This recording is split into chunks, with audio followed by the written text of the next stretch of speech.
Halo Sobat Investor, kembali lagi berjumpa di program The Editorial yang akan membahas tajuk utama pemberitaan yang tersaji di idxchannel.com dan IDX Channel TV. Bersama saya, M. Budi Santosa, Wakil Pemimpin Redaksi Digital IDX Channel. Pertemuan bilateral antara Presiden Prabowo Subianto dan Presiden Rusia Vladimir Putin di Istana Kremlin, Moskow baru-baru ini menandai babak baru dalam dinamika hubungan kedua negara. Diskusi tersebut tidak hanya merangkum capaian positif di sektor perdagangan yang telah menunjukkan peningkatan signifikan sebesar 17% dalam 9 bulan pertama tahun tersebut. Tetapi juga membuka prospek kerjasama yang lebih strategis dan berdampak jangka panjang. Fokus diskusi pun mencakup sektor energi, terutama energi nuklir. Penawaran tegas dari Presiden Putin adalah inti dari pertemuan ini. Rusia siap membantu Indonesia dalam pengembangan teknologi nuklir sipil. Bantuan ini secara eksplisit mencerminkan kesiapan Rusia untuk terlibat jika Indonesia memutuskan untuk mengembangkan pembangkit listrik tenaga nuklir atau PLTN. Pernyataan ini menjadi penegas kapabilitas Moskow sebagai salah satu kekuatan global dalam teknologi nuklir sipil. Perusahaan negara Rusia, Rosatom, adalah wakil dari kemampuan ini. Rosatom dikenal mampu menyediakan solusi nuklir end-to-end atau lengkap. Tawaran ini datang pada saat yang krusial bagi Indonesia. Sebagai negara berkembang dengan kebutuhan energi yang terus meningkat, Indonesia menghadapi tantangan berat dalam transisi energi. Komitmen global untuk mengurangi emisi karbon mendorong Indonesia mencari sumber energi alternatif selain batu bara. Saat ini batu bara masih mendominasi bauran energi nasional. Energi baru terbarukan atau EBT seperti tenaga surya dan bayu memang didorong. Tetapi EBT memiliki keterbatasan. Sifat EBT yang intermiten atau tidak stabil sulit menjamin pasokan listrik dasar atau base load yang kontinu. Energi nuklir muncul sebagai solusi potensial yang kuat. Nuklir mampu menghasilkan listrik dalam jumlah besar secara terus-menerus dan tanpa emisi karbon. Akan tetapi, tenaga nuklir adalah keputusan strategis dan tidak mudah. Isu keamanan, pengelolaan limbah radioaktif, dan biaya investasi awal yang masif selalu menjadi perdebatan publik dan kebijakan. Kenangan tragedi seperti Chernobyl dan Fukushima tetap menjadi pertimbangan serius. Namun, penting untuk dipahami bahwa teknologi nuklir modern, khususnya yang dikembangkan oleh negara-negara maju seperti Rusia, telah mengalami evolusi besar.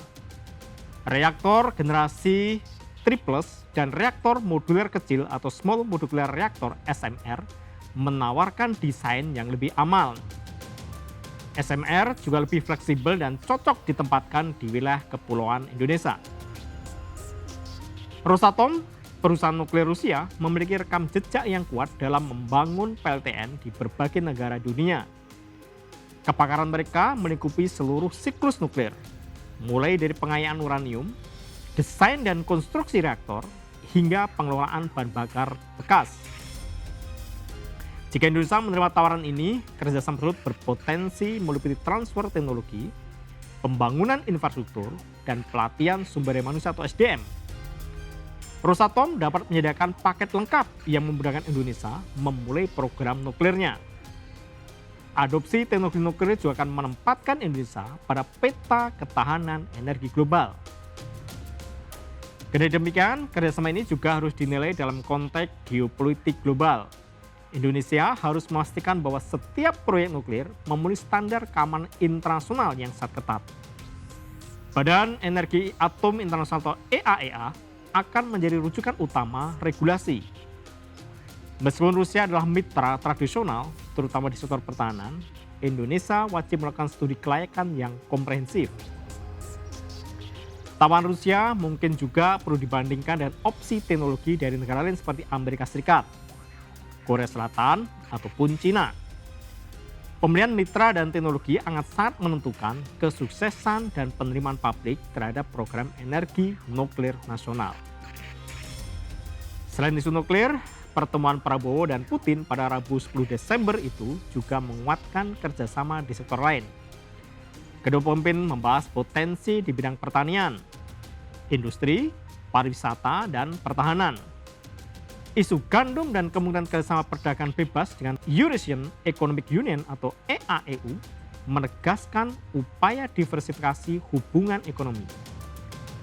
Sektor pariwisata didorong melalui konektivitas penerbangan langsung dan kemudahan visa. Ini menunjukkan niat untuk mempererat hubungan antar manusia. Terlebih, sektor pertahanan masih berjalan solid.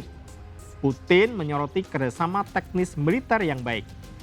Peningkatan jumlah personel militer Indonesia yang menempuh pendidikan di lembaga militer Rusia juga dibicarakan. Kerjasama ini mencerminkan kepercayaan bilateral yang mendalam. Namun demikian, tawaran bantuan nuklir inilah yang paling berpotensi mengubah landscape energi Indonesia secara fundamental. Ini adalah jalan menuju masa depan yang lebih rendah karbon dan mandiri secara energi. Indonesia kini berada di persimpangan jalan. Indonesia harus menimbang antara kebutuhan energi baseload yang bersih dan tantangan kompleks teknologi nuklir. Keputusan untuk mengambil energi nuklir dan dengan mitra mana akan menjadi salah satu keputusan strategis terpenting Indonesia di dekade mendatang. Demikian program di Editorial edisi kali ini. Saya M. Budi Santosa, pamit undur diri. Pantau terus berita ekonomi, bisnis, dan pasar modal hanya di IDX Channel TV, idxchannel.com, dan Media Channel. Sampai jumpa.